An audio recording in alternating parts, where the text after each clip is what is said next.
ये साफ है कि कार जो है ना वो सुसाइड के बारे में सोचते हैं। सेना में जो देश के लिए शहीद होने के लिए गया है, जो जवान देश की सेवा कर रहा है, वो कायराना हरकत नहीं करता। मैं दो चीजें आपसे साफ कर दूं क्योंकि मुझे आर्मी की बड़ी करीब से नॉलेज है।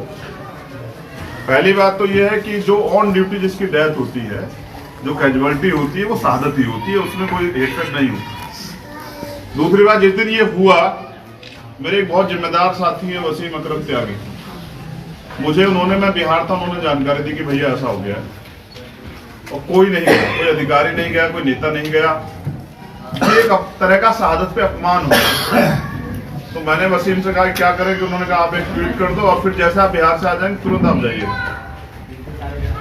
मैंने ट्वीट किया, उसके बाद यहाँ के जो लोकल नेता थे वो एक दो लोग यहाँ पहुंचे भी।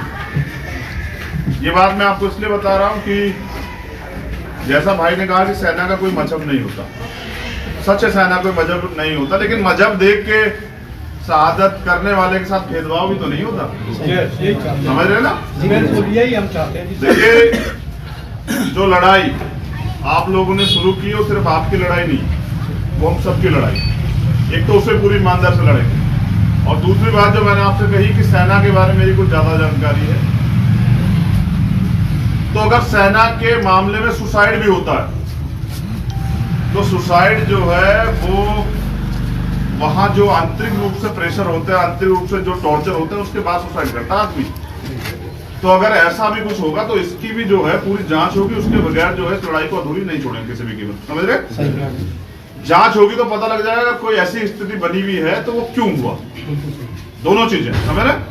लेकिन ये सच है कि मैं उस माँ से वादा करके आया हूँ, इस छोटे भाई से, हमारी नन्ही बिटिया से, इमरान भाई के बेटे से मैं ये वादा करके आया हूँ कि जो शहादत इस परिवार ने दी है वो जाए नहीं, उनको शहीद का दर्जा मिलेगा। और इसके लिए हमें चाहे रोज आंदोलन करना पड़े, इस बहरी सरकार को सुनाने के लिए, चाहे हमें जेल भरो आंदोलन में। चौधरी साहब सुन रहे हैं ना?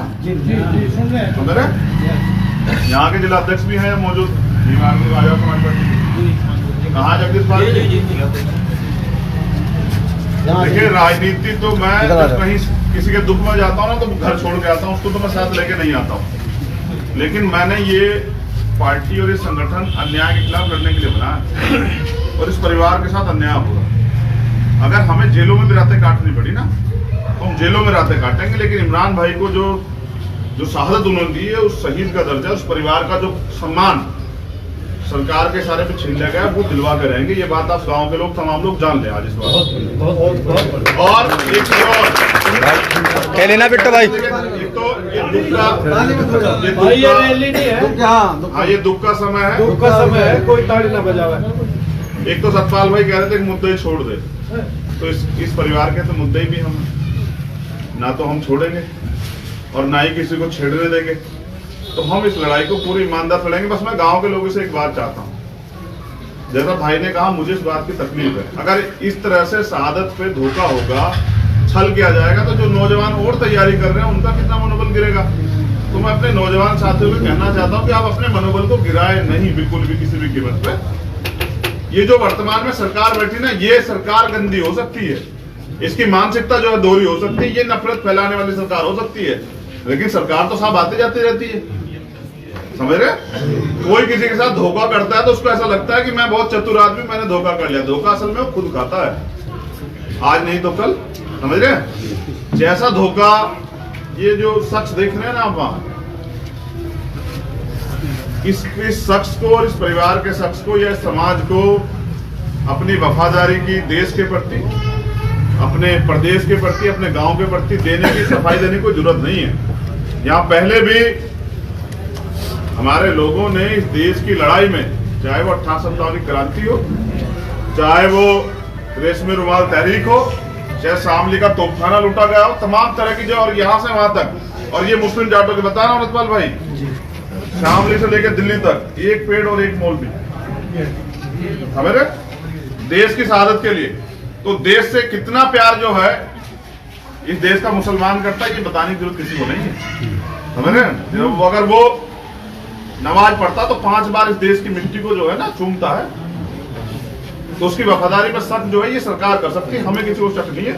हमारे भाई ने शहादत दी और उसकी शहादत के लिए हम लोग जमीन से लेकर दिल्ली की गद्दी तक लड़ाई लड़ेंगे और इंसाफ दिलाएंगे। कभी इस परिवार को अकेला नहीं होने देंगे। ये वादा किया है कि जिस दिन अम्मी का कोई मैसेज या मेरे भाई का मैसेज आएगा यहीं आऊंगा। राजनीति मैंने कहा कि बहुत दूर रख के आता हूँ, इंसान हूँ, एक ही मजहब है इंसानियत, और जबान देके पीछे नहीं उठता। साहब मर्द कहते हैं कि बस जबान दी तो फिर जान दी। आपसे भरोसा करता हूं कि आप जब ये लड़ाई शुरू हो तो आप लोग भी साथ दीजिए। देंगे नहीं देंगे आप बता दीजिए। अगर आप नहीं देंगे तो फिर मैं सतपाल भाई और कमल भाई को कहना चाहता हूँ फिर अपने भरोसे लड़ेंगे, बिल्कुल लड़ेंगे। क्योंकि देखिए मैं एक चीज और जानता हूँ कि दूसरों के कंधों पर तो सिर्फ साहब जनाजे जाते हैं, अर्थी उठती है, लड़ाई तो अपने भरोसे लड़ जाती है। और आप मेरे अपने हैं, इसलिए मैं आपसे कह रहा हूँ कि कल किसी और इमरान के साथ ऐसा ना हो, इसलिए आपको इस लड़ाई को ईमानदार से मेरे साथ लड़ना पड़ेगा। मैं गारंटी देता हूँ कि अगर कोई ये समझ बैठा हो कि वो खुदा हो गया तो ऐसा नहीं है। ये सत्ता है, आती जाती रहती है। इस परिवार को जो सम्मान मिलना वो भी मिलेगा। और बात रही गेट की और तमाम चीजों की, कल मालिक ने हमें ताकत बख्शी तो वो चीज बना के देंगे जिसकी कल्पना भी किसी ने नहीं की, समझे। लेकिन अभी सरकार से भी मांगते नहीं है, मांगने वालों को नहीं है। ये सम्मान हमारा अधिकार है, इसको छीन के लेंगे। सरकार के हलक में हाथ देके सम्मान वापस लेंगे। इस समाज का, इस गांव का, इस जिले का सम्मान कभी भी अपमान करने का अधिकार किसी को नहीं है। और आप लोगों ने मुझे सुना, मैंने यहाँ भी कोई एहसान नहीं किया, मेरा दर्द है। ये इंडियन आर्मी है जिसमें लोग शहीद होते हैं। मैंने बहुत दिन पहले अपने भाइयों के साथ मिलकर भीम आर्मी बनाया इसलिए थे कि कहीं भी कोई अन्याय होगा किसी के साथ भी, उस लड़ाई को पूरी ईमानदार से लड़ेंगे। और ये जबान दी, आप इसे रिकॉर्ड कर लें कि क्या तो सरकार अपनी जेलें बड़े कर ले या फिर हमारे भाई को शहादत का जो है जो दर्जा जो है वो दे, जो मुआवजा, जो सम्मान जो बैठता है, उनके परिवार के बच्चे हैं उनके लिए व्यवस्था तमाम सब चीजें करे। नहीं करती तो हम अपनी सरकार से छीन के लेंगे, और नहीं लेगी तो अपनी जेलें बड़ी कर ले। मुजफ्फरनगर की जेल को भी हम भी देखना चाहते हैं। वैसे तो हम रह गया है मुजफ्फरनगर जेल में, लेकिन एक और बार देख लेंगे। हम भी देखते हैं सरकार की जेल में कितना बड़ा वो है, और कितने दिन तक मुख्यमंत्री और सरकार के लोग जो हड़दल में करके बैठ रहे हैं कि हम नहीं देंगे सम्मान। तो अब वो आपके अधिकारों के और मुख्यमंत्री और सरकार के बीच में आपका भाई चंद्रशेखर आजाद खड़ा है। आपका अपमान नहीं होने देगा। जय भीम, जय भारत, जय संविधान। और आप लोगों को बहुत बहुत धन्यवाद सब लोगों के पहुंचने पे। कारी साहब ये भाई है मेरा, एक और मेरे छोटे भाई ने मुझे 3 दिन पहले कहा कि भाई वहाँ नाइंसाफी हो रही है। मेरी तबीयत खराब थी मगर मैंने कह दिया कि ना चलना भाई तो आप तुरंत आए, वेलकम तैयारी करवाओ। हाँ बिल्कुल।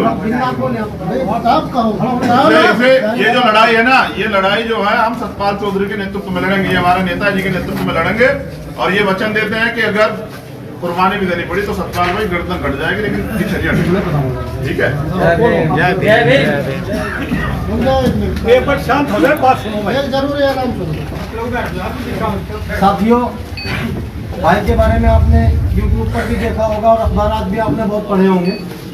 भाई जब भी कोई वादा करते हैं वो देश के किसी जगह का मामला हो, उस बात पे अटल रहकर उसको पूरा करते हैं और मालिक इनकी मदद भी करता है। एक दो उदाहरण मैं आप लोगों को दूंगा। दिल्ली के अंदर पिछले साल की बात है, ज्यादा से ज्यादा 1 साल हुआ होगा, एक मंदिर को शहीद कर दिया। आपने सुना होगा, अखबार में, यूट्यूब पे देखा होगा। जब भाई साहब अपनी टीम के साथ वहाँ खड़े हुए, सरकार को घुटनों के बल चलकर भाई साहब की बात को तस्लीम करना पड़ा और दोबारा तामीर कराई। देखा होगा आपने यूट्यूब पर। महाराष्ट्र में भीमा कोरेगांव का मामला आपने देखा होगा, उसको मनवा करके छोड़ा।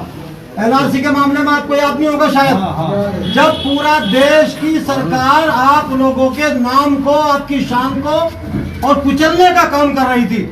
और मैं एक बात और बता दूं आपको, हम में से किसी की हिम्मत नहीं हुई, सब लोग चुप चुप करके बैठ गए। तब यही चेहरा था चंद्रशेखर रावण आजाद, जिसने जामा मस्जिद की सीढ़ियों पर चढ़कर यह ऐलान किया था कि चंद्रशेखर रावण अपने भाइयों के लिए अपनी जान को भी पेश कर देगा, अपने मान सम्मान को भी पेश कर देगा, लेकिन आपके मान सम्मान को ठेस नहीं आने देगा। ये मोटी मोटी बातें मैं आपको इसलिए बता रहा हूँ, बहुत लोग आ रहे हैं, सब मोहब्बत में हमदर्दी में आ रहे हैं, लेकिन भाई जिस आवाज को कह देते हैं वो पत्थर की लकीर है। आप लोगों की मदद की जरूरत है। सतपाल भाई ये कह रहे हैं कि अगर सरकार नहीं मानी, इसी धरती से कितना भी बड़ा आंदोलन करना पड़े, कितना भी बड़ा आंदोलन करना पड़े, जेलों में जाना पड़े, लेकिन सरकार को अपनी गलती भी माननी पड़ेगी और भाई को शहीदी का दर्जा भी देना पड़ेगा। और जब इनको दफनाया गया, सलामी नहीं की सरकार ने, उसकी भी माफी सरकार को मांगनी पड़ेगी। ये बात में भाई सतपाल की तरफ से, भाई चंद्रशेखर रावण की तरफ से और आप तमाम लोगों की तरफ से आपस में सबको कह रहा हूँ। सलाम अलैकुम। 10 दिन का टाइम दो ना। टाइम 10 दिन का टाइम है, 10 दिन में नहीं मिला तो महापंचायत करेंगे। ये चर्चा हुई है। सतपाल भाई ये चाहते हैं कि भाई अगर सरकार को हम कुछ समय देते हैं, सरकार उससे पहले नहीं जाती है, तो यहाँ महापंचायत जो है हम लोग बुलाएंगे और उसके लिए तमाम लोगों को जो है इनविटेशन भेजेंगे। सब लोग कहेंगे कि वो लोग जो है इस महापंचायत को सफल बनाएं और इस हक की लड़ाई को लड़ें। लेकिन मैं चाहता हूं कि मुझे आप 2 दिन का समय दे दें और एक भरोसा दे दे कि आप इस लड़ाई में सहयोग करेंगे, तो बस बाकी मेरे ऊपर छोड़ दें। 2 दिन का समय मुझे दे दें, मैं देख लूं।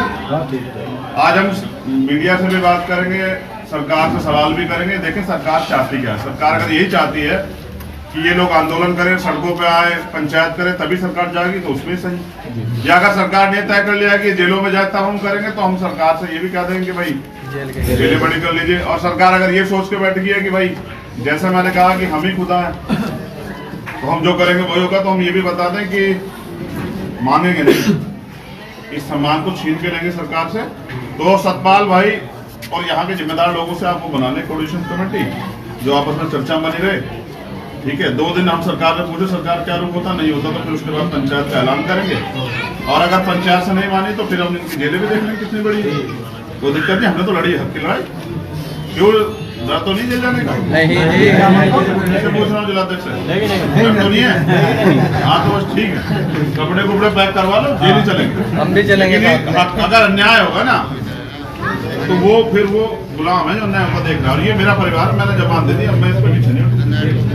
ठीक है नौजवान, ठीक है, ये हमने जबान दी। बाकी जो है आज हम सरकार से 2-3 बार ट्वीट करके पूछेंगे क्या है। कल पर प्रेस कॉन्फ्रेंस करें, सरकार नहीं पूछ जाएगी, फिर सरकार ने जानी और फिर हम लोग। ठीक है, बस हौसले बना के रखना। ठीक है, अब मेरे आने के बाद आपके पास तमाम लोग आएंगे। मैं भी कह रहा हूँ एक बात और गौर की सुनिए, तमाम लोग आए कहेंगे उसको छोड़ दो ताकि हम इसको करवा लेंगे, लेकिन वो आपको लारा दे सकते हैं। अगर देने वाले होते तो अब तक आपके सम्मान को दे दिया होता।